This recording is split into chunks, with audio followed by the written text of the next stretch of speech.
Welcome back, everyone. I'm Carrington-Russell, Australian award-winning author of contemporary romance and kick-butt heroines in dark fantasy worlds. And I have a very special guest for you today. We are talking USA Today, New York Times, and Goodreads nominee author, published in over 31 countries, known for books such as On Dublin Street and Stay With Me. We are talking to the one and only Samantha Young. How are you today? I'm good, thank you. How are you? Yeah, so good. Isn't that just a mouthful of accomplishments? And I forgot to mention also you are a Wall Street Journal bestselling author as well, just to throw that one on top. I'm I'm so curious to hear where your journey started and how you got to this amazing point where you are now. It really started, I've always written, I always loved to write, but I had started writing while I was at university, which is probably a really bad idea because we all know how much you already have to write at university. But I graduated and I couldn't get a job in the field that I wanted to get a job. And I just was really struggling to get employment, full stop. And so I had written this book while I was at university, and I started learning about writers like Amanda Hocking who were self-publishing through Kindle Direct Publishing. And I spent a good few months researching while I finished this trilogy I'd started. And then I began self-publishing and doing everything to market it from my research, just following what these other authors had done and then kind of adding to it. And I worked full stop, like just full going for a year and put out, I think, about 8 books in a year, which is crazy when I think about it. And so I built up a young adult fantasy, like paranormal romance audience. And then a reader said to me, I love the romance in your books. Would you think about just writing straight contemporary romance? And I said to her, well, send me the books you love and I'll see if I love them. And I really started to fall in love with contemporary romance. So I wrote On Dublin Street, and On Dublin Street, honestly, it's like something that rarely happens to people. It just was a word of mouth thing on Goodreads. And within, I think, 3 weeks, it was in the top 100. And then within another few weeks, it was number one. And it sat at number one in the US for like 15 days. It was selling like 10,000 copies a day at number one. So it just was like this incredible thing. And from there, I got my agent and my publisher, and I became a hybrid author. So it was something that does not happen to a lot of people. And I just appreciate it that it was all these things that came together in one time. It was hard work and luck. It was both those things. Okay, so I have so many questions coming up on this. So many. First, when did you publish your first book? What year was that in? Well, technically 2010, July 2010, I tried with just like a paperback distributor. They would just like self-publishing, but and then I started reading about Amanda Hocking and I published on Amazon, I want to say February 2011. Okay. And With my then what year did Dublin Street come out? August 2012. Okay. So Wow. Wow. it was Okay. just, yeah, it was just over a year after I first really started That's incredible. publishing. So Yeah, then it was. how did you go with that exponential growth? Because that's, a lot of people say that's what they want. They want that, that boom. But from every author that I've spoken to who has experienced it, it's also been very stressful and very anxiety driven because they don't know how to deal with it all of a sudden because it happens so quickly. So what was your experience like with that? It was, yeah, there was I was excited, but there was a lot of stress because now I was writing for a publisher as well, which is a totally different landscape. And it was just this pressure of trying to obtain something that's actually pretty unattainable because it just happens once in a blue moon. And so what came with it was this huge high, but then this low because I just couldn't achieve that again. And maybe I will do again one day, but you don't know.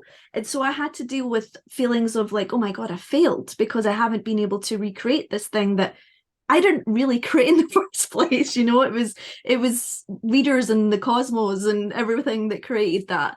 But I had a really good support system around me who have helped me, and I just have this determination.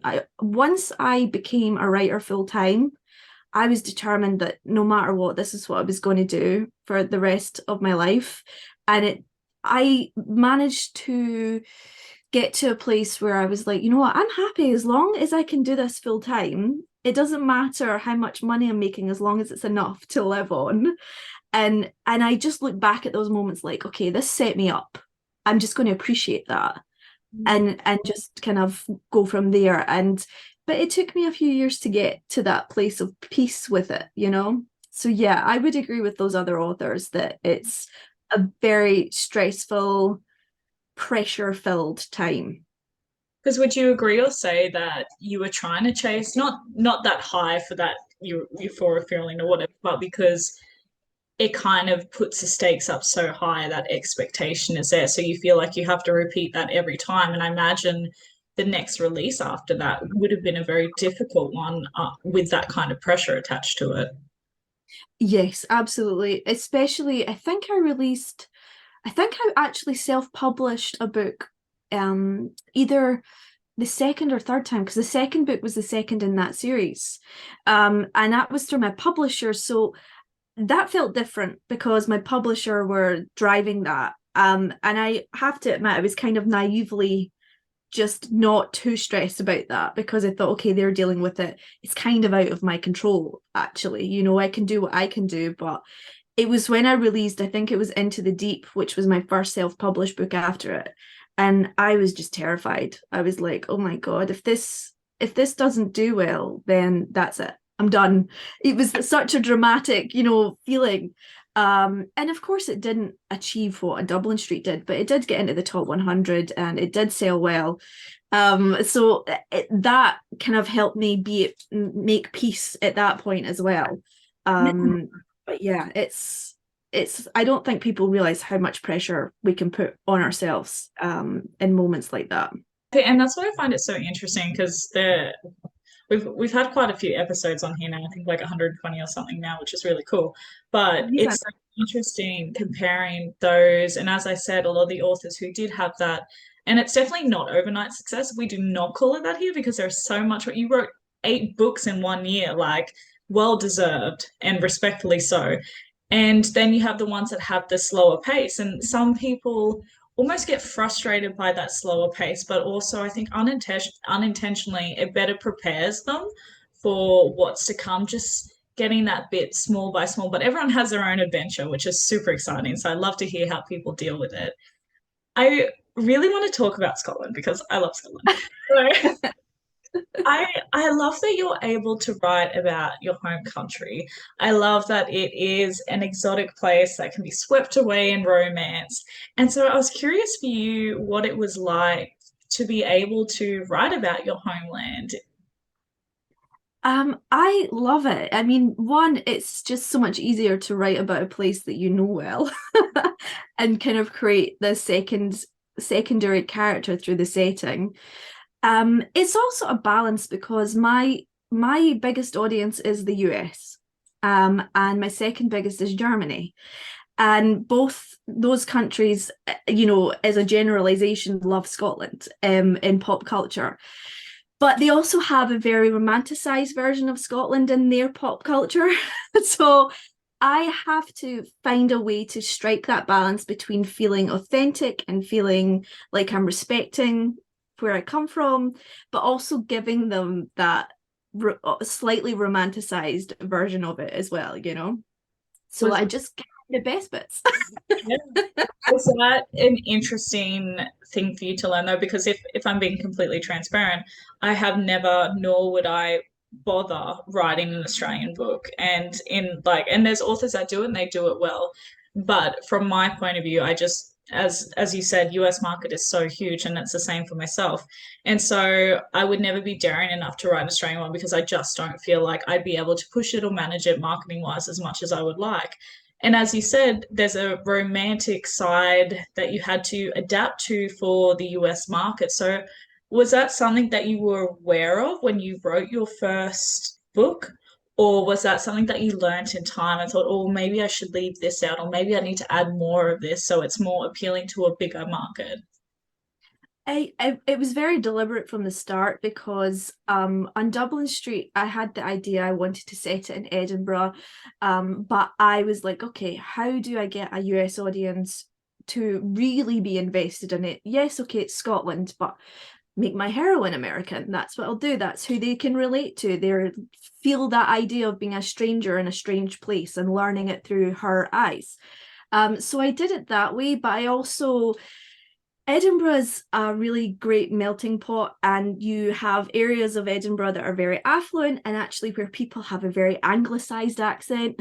And I was like, that plays in well because I do feel like sometimes if there's too much of an accent or a dialogue in a book, it can be very distracting to the reader.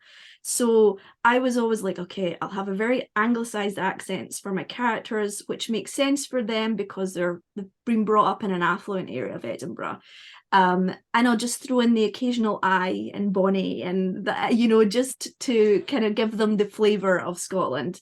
So I have to admit that that was very always a more calculated part of the story, and then the rest of it just came from personal experience, things friends and family had been through, and so it's just marrying the creative side and telling a story you want to tell, but being aware who the audience is that you're telling it to. I love, oh, even just hearing you say I am Bonnie, I'm like, oh, Miss Edinburgh. Let's talk about then your recent release, so Beyond the Thistles. Ah, tell me more.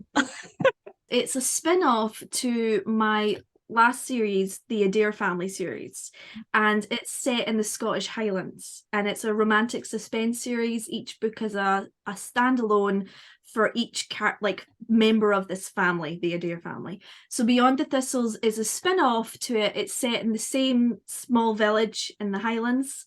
It's basically centered around a members only club in the Scottish Highlands that's specifically for TV and film industry professionals.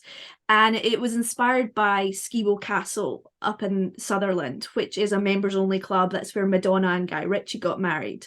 And it's this ex-Hollywood actor who has owned the castle and the land and decided that he was going to turn it into a haven for celebrities. And it's like one of the most secure places on earth for them, basically.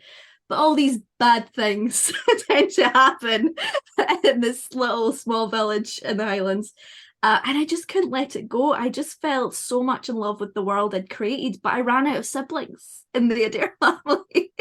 So I thought Beyond Thistles would be the start of the spin-off series, which is the Highland series. And it's just characters that we've already met.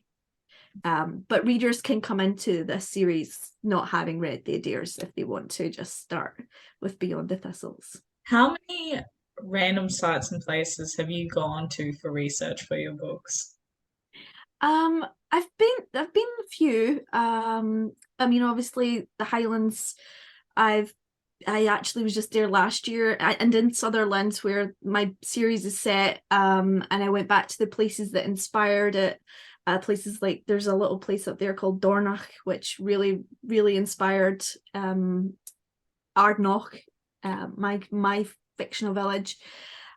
I've been to Skye because I'd never been to Skye before. I lived in Scotland my whole life and I hadn't been to Skye, so went to Skye to get some inspiration there. I just try. I mean, it's there. It's just like 5 hours away, so I try whenever I can just to jump in the car and go for little road trips and take pictures and just kind of build almost like mood boards from what I find there. And hopefully one day it'll spark something.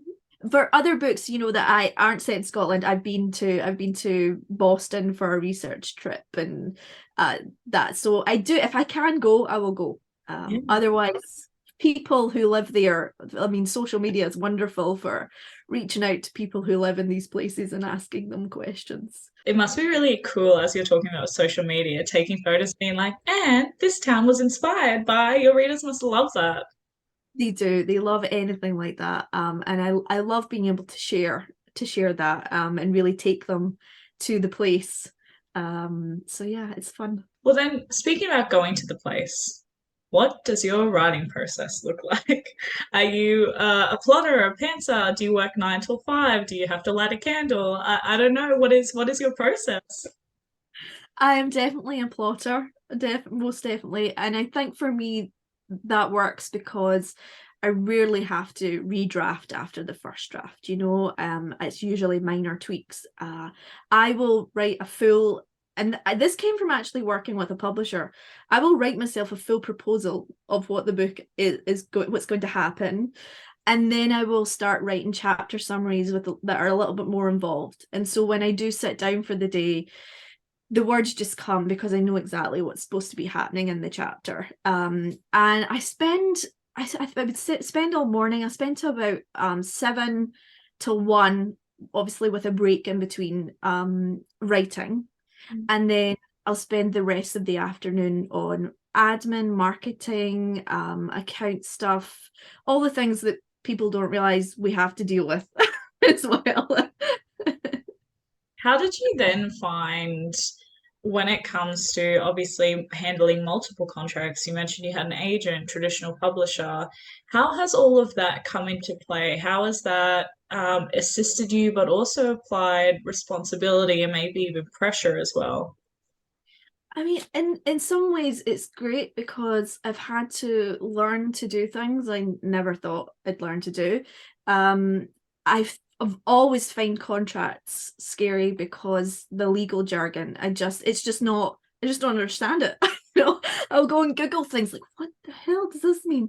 But I have a really amazing agent who I trust implicitly, which helps a great deal because she reads over all the contracts and she flags anything she thinks I might be concerned about and explains what it means to me. Um, but there, I would actually say that that's the part of it that's more pressure than anything is the business side. You know, yes, it can get stressful when you're on a deadline or you've got writer's block, but the marketing, the social media, the admin, the finances, advertising budgets, doing ads, running ads, like that's so stressful. And there are days where it feels like too much. And then there are days where, you're on top of it, which I think is just life. Everyone has those days. A lot of us don't come from that business background, as you said, like with when you're saying contracts and you get like scared around it. I'm the exact same. And I think so many people are because we were not raised to understand that necessarily that language. Some people are, and fantastic for them. But it's great that you have that agent that can assist you with all of that as well. What are some of the conversations you were talking about writer's block before? I know that's a big conversation for a lot of us, writer's block, burnout, overwhelm. What are some of the conversations or some of the things that you have had to implement for yourself to prevent yourself from causing more stress or just needing time out? What have you put in place for yourself? It took me a long time to get there, but I eventually had to tell myself to slow down. And even then, I think I'm considered quite prolific because I do 3 or 4 books a year. Um, and that is like people think, oh, that's nothing, but it's actually no, it's a lot. And people doing even more than that. Oh my goodness.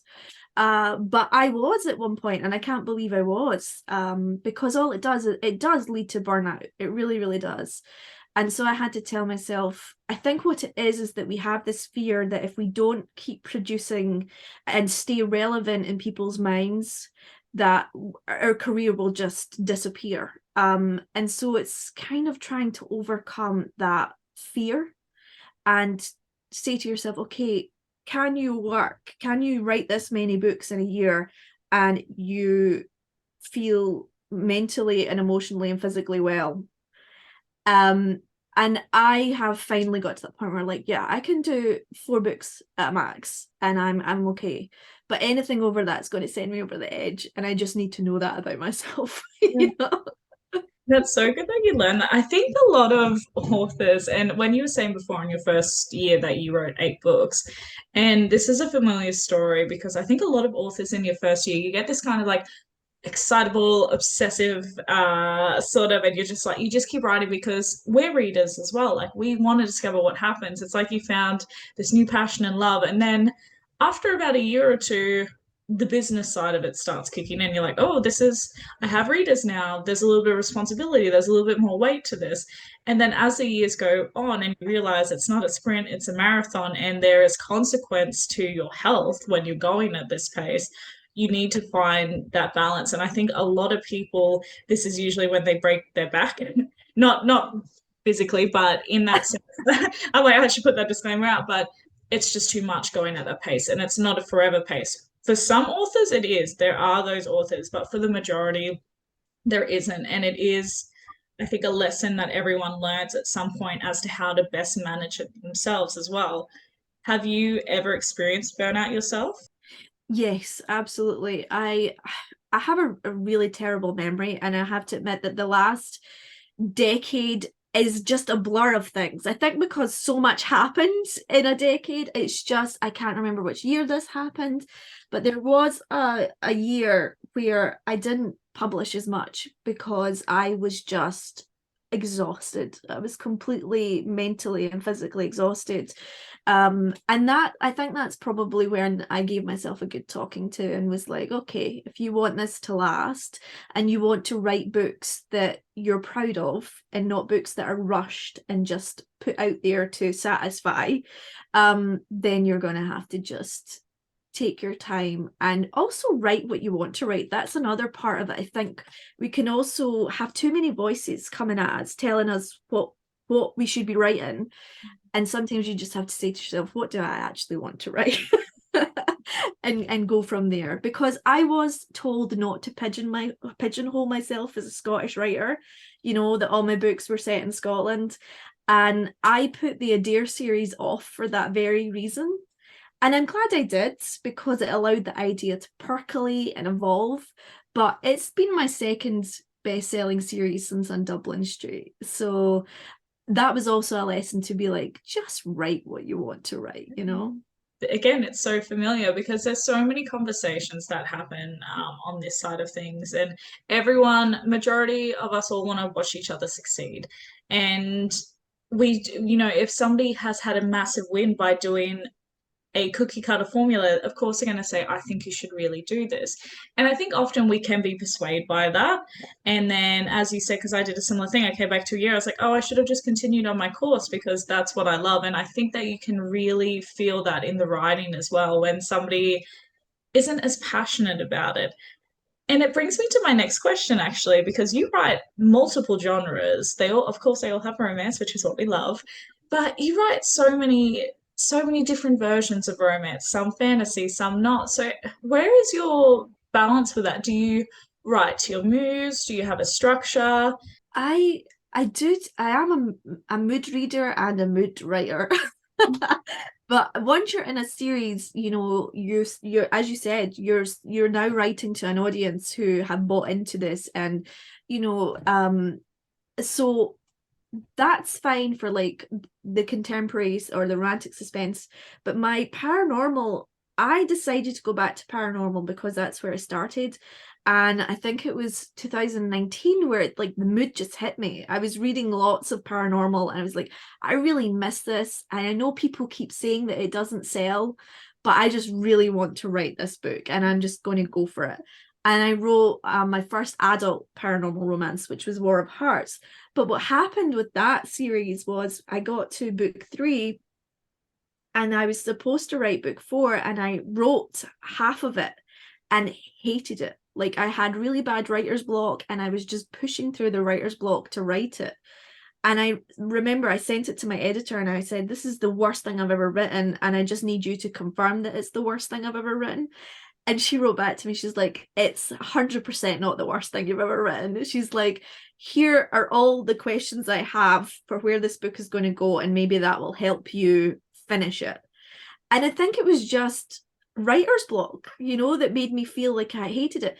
But I have still not been able to recapture whatever magic had started with that series, because War of Hearts is one of my favorite books I've ever written. I just adore that book. And I've promised readers that I will, finish that series this year. And I'm just hoping that this summer it just clicks clicks back into place. So yeah, I'm very much with that. I'm very much a mood writer when it comes to the other genres. Which is annoying for my readers. It really is, and I understand that completely. It's so interesting though, because you said before that you're a plotter. So I find it interesting that you're also a mood writer, but then Yeah. coming to that fourth book, that I don't know, it's interesting how writer's block work for everyone differently because whenever I per se get writer's block, I go, something's not right here. I'm a pantser, I'm a total pantser. So I'm completely opposite pants. So I'm like, something doesn't feel right, something's not clicking into place, I'm missing something. And I'll walk away for however long I need to. And it has been 6 months to a year before until all of a sudden penny drops. And I'm like, oh, that's everything. That's what needs to happen. Do you feel like that's what's happening for you in this particular book? Or is it just you're like, okay, I'm not in the mood, I'm not in the feels for this. I need to put it down and then come back when that divine inspiration hits again. Is that where you're at? Do you know what it is? It's because paranormal is a much more complex world building. With contemporary romance, it's all about the characters. And yes, there's some plots around it, but it's very much psychologically driven. Whereas paranormal is the world building that you've created. It's all about complicated plots. And that's what's happened with this fourth book. This is the final book in the series. I have to end it, and I want to end it the way that it deserves to end. And I haven't quite worked out how to do that yet. I had it plotted out, and then when I started writing, I'm like, this is not right. This just doesn't feel right. So that's what the problem is with it. And I'm determined not to finish it until it lives up to the rest of the series. Can I ask the question, nearing the start of your career and to now, did you find that previously if you had that, you still would have written the next three chapters and be like, no, no, it's fine, and then realize that you have to delete those three chapters because it wouldn't work. Whereas now you know the science in yourself because you've been doing it for long enough. You know instinctually this is not right. Yeah, 100%. I think it takes experience. I think it takes writing a lot of books to get to that point, to really understand plot and character development, and that's fine. That's life. It does take experience to get to that. I look back even on Dublin Street and I flinch a little, and readers go, why? Because they love it so much. I'm like, yeah, I just wish I could have written it now. Yeah. Would you ever rewrite any of your books or series? um yes, I would. There's one book, I don't know if I'd rewrite it. I think I just wouldn't have written it. And that was I wrote Into the Deep, and then I wrote a second book for it called Out of the Shallows. So it's a duet, and I just think Out of the Shallows was completely unnecessary. I wrote that for readers instead of myself, and it's the only book I've ever had to rewrite. My editor came back to me and she's like, this is not working at all, and I had to rewrite it, and I just was like, you know what, it just didn't need to be. It just didn't need to be.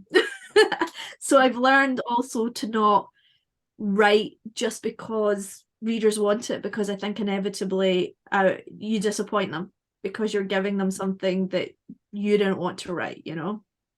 How did you take that when your editor said, let's try again? Was that disheartening or was that I knew, reconfirming that it didn't feel yeah, I knew. I had said to her in the emails, like, I don't know, I don't think this is working. You'll tell me. And she's like, it's not working. And yeah. So, and I think at that point I should have just been like, this isn't going to happen. And I was too young, I think, to know that that was the right decision to make. And I just went ahead and published it.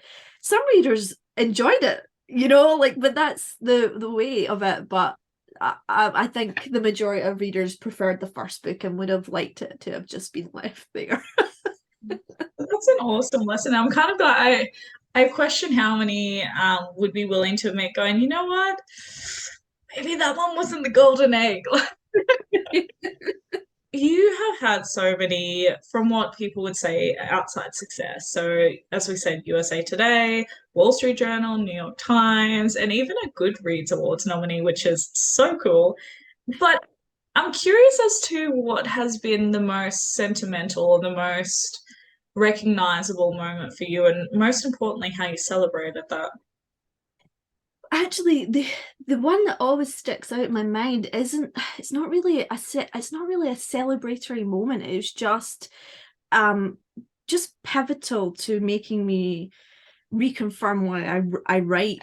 And it was in the space of a month, I got a few emails from I have a large Hebrew audience as well. Like my books are published in Israel, and I got a few emails from people reading the Hebrew editions of a Dublin Street series, and they were in the middle of a war zone, and they were under curfew, and they were emailing me to tell me that my books were saving them, that they were just completely like escaping into, Edinburgh and away from this war zone they were in. And I was just like, I can't believe that. I can't believe that my romance series has like created this um safe place for people. And that's what books are. That's what books do. And it just will forever stay in my mind. And it's the best achievement of my entire life is that. Yeah. Wow. Hey, how dare you make me tear up on the show? My goodness. Oh, Oh, dear. Sorry. that's yeah. Delete. No, I'm kidding, I'm kidding.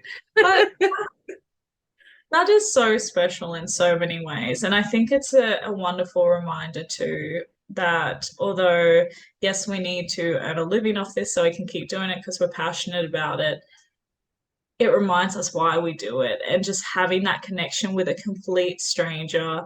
And often every book we write, we are usually our worst critic. We're like, oh, nobody's gonna write, well, they're not gonna like this. But to have that kind of connection is incredible. I'm so happy that you could experience that in such a powerful way. Yeah, I think that's honestly what the moment that kind of changed everything for me. And I stopped chasing a certain amount of money a year off my books, and just became, okay, if I can do this and live off the money from this and write full time, that's all I care about. And it really has been really great for my mental health, because I see author friends chasing this like figure a year that they have in their head that they have to make. And I'm like, why? Why does it have to be such a big figure? Like, you're just going to kill yourself trying to make that, when you could be making something that you and your family can exist on like happily, and you still be writing for yourself, and creating books that readers really want to read. So I'm glad that I learned that lesson. And I just hope that other authors who are in that place that I was years ago have that moment as well, to remind them. Because it's very much chasing the stats, as you said. And then speaking of stats, figures and numbers, how do you balance your life with social media? Because it's such a big beast in the writing industry. So, what do you do? How do you balance work life, social media? Oh, do you know, it's one of those things where I love being able to connect with my readers, because there's no greater high than you posting something about a book and their excitement, like it just makes me smile, it makes my day. I get the most amazing messages on social media. But there's another side of it where I'm like, I actually probably wouldn't have social media if I didn't run this business.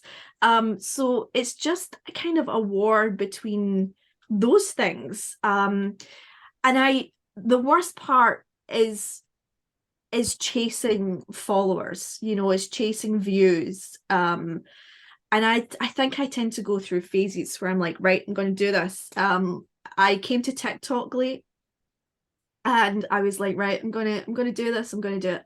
And I started doing things I just was not comfortable doing. Like I felt like I was making an ass of myself, and that's not like I don't judge people for doing whatever they want to do. I really don't. I think it's great. Go for it. It's funny. It's hilarious. But personally, I just don't feel comfortable doing some of those things. And so I did take a break from TikTok.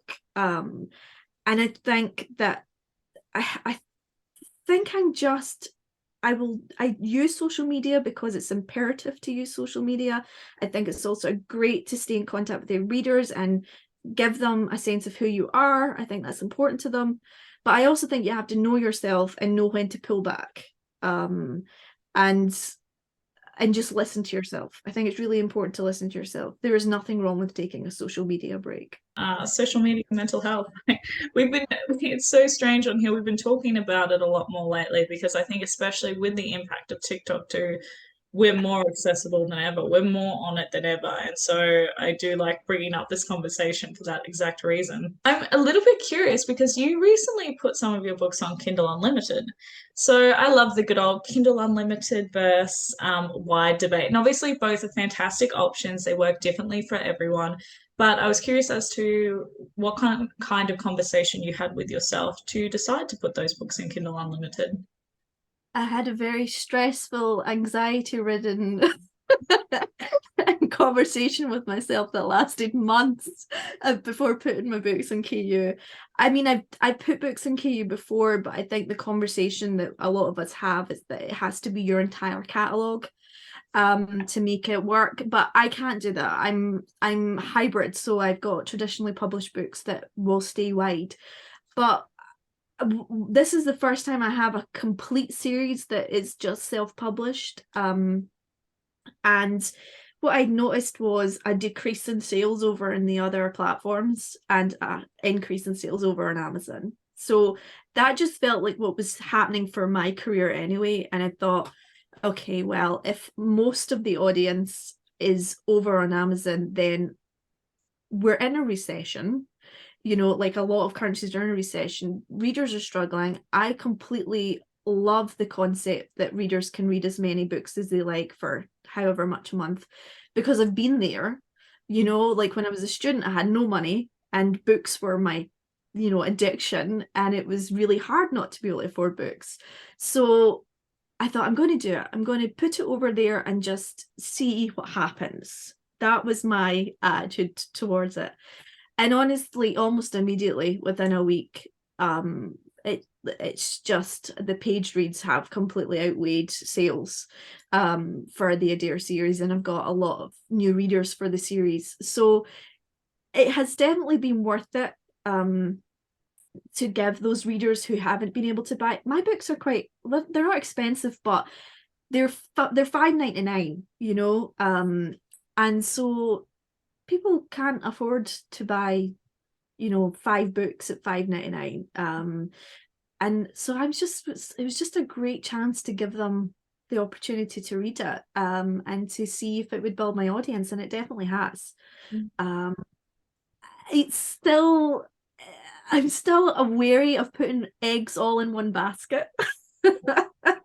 um but for now it's what's working for me, and so yeah, that's just where we're going from here. But I always say the industry has changed so much in the decade that I have been in this industry, and so it's all just about ebbs and flows and moving with what's working, and never saying this is what I'm going to do for the end of time, because that's just naive.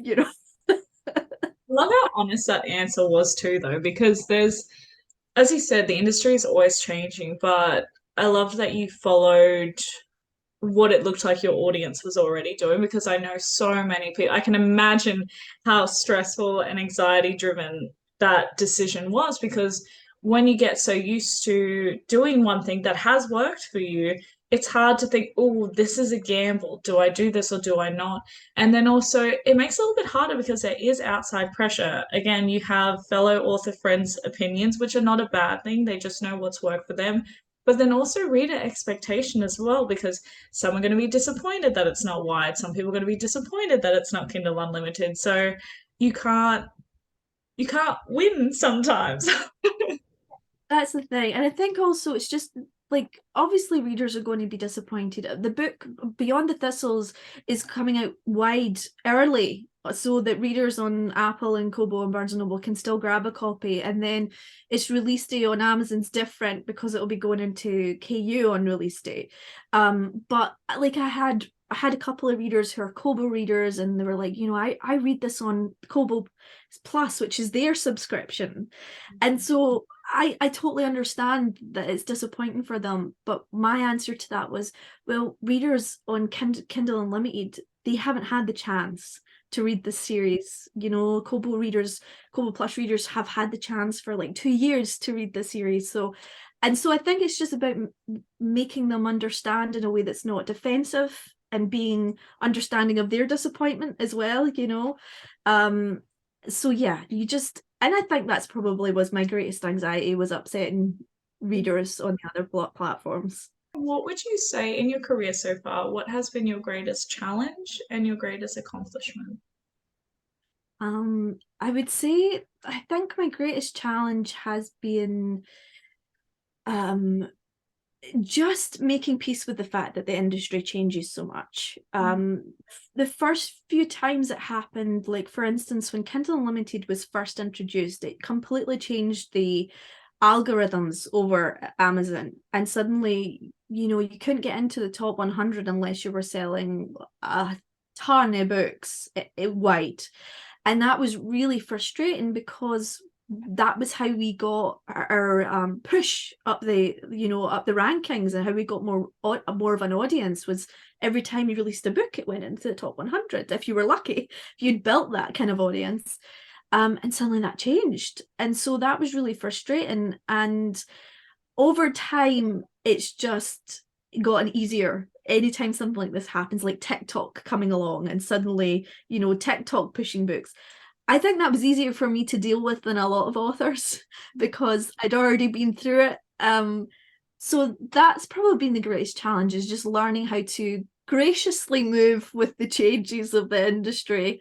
And I think my biggest accomplishment is that I'm still here, still doing it. Successfully and beautifully, might we add. Oh, thank you so much. Thank you. What are your three top marketing must-dos when you have a release coming up? What are the three things you must do? Um, I I would say the what I must do is I always do a release blitz. I always have like a blogger sign up so that they do a cover reveal blitz, and then teaser blitz, and then a release day blitz, because it's just so important to have that book popping up on different places on social media, because I do believe in that. If you see something enough times, then you'll go and click on it. So that's the one thing I always do. I always send out ARCs as well, advanced reader copies as well. And what else do I always do for a release day? Nervously hide on release day. I really do. I tend to hibernate on release day, and then just like give myself the whole day to build up the courage to look online and see what's happening. It's never changed. 50 plus books down the line, and it's never changed. It's so healthy. It's so good for you. What is the big goal? What is the dream for you? The bigger, the better. What are you chasing?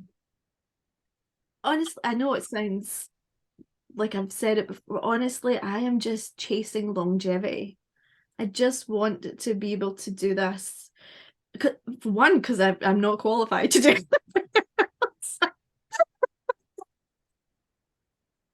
And that would be scary. But two, this is what I love to do, and I can't imagine doing it. I realize how lucky I am. I'm surrounded by people who do jobs that they have to do because that's life, and I get to do a job that I just love. So yeah, that's the big dream, is longevity. Yeah, that's a fantastic answer. I have a segment called Speed Dating with an Author. So I've lit a candle, I've created ambience, we're going on a very romantic day. But basically what it is 5 rapid questions. Are you ready? Okay. Yeah. All right. What is the clumsiest moment you've ever had? My goodness, the clumsiest moment. Oh, I'm not really a clumsy person. Although I did fall in Rome in front of like a very handsome tour guide. So we'll go with that because that's the most recent one. I tripped on a pothole while we were walking around the city, and I hit hard. I hit the cement hard. It's always an attractive person too. That's what gets me every time. It's perfect for me, cute fodder, but when you're actually living it, it's different. Yes, it is. It's extremely different. All right, what are the 3 words that best describe you? Oh gosh. Um, Complicated, loyal, um, and I hope kind. I hope kind. Answers. What is the song that best describes you? Oh my goodness. Oh, it has to be Skylight by Biffy Clyro. I have the lyrics tattooed on my on What me. lyrics do you have tattooed on you? Uh, oh, and I have Be Caledonia from my books from Down London Road. It's a phrase from Down London Roads, but I'd rather kiss the ground than kiss a starless sky is the lyrics from Skylight, I thought which you were I going to always sing it to us. know. Not a strong karaoke, then are you? That was an adamant nope. No way. Who was your favorite character to write and why? And it can only be one. Gosh, that's really difficult. I'm going to go with Robin from Here With Me, which is the first book in the Adair series, because she's kind of an aspirational character. She's just a total badass. She's just who I would love to be when I grow up. So good. And then what is a unique talent or skill set that you have that not a lot of people know about?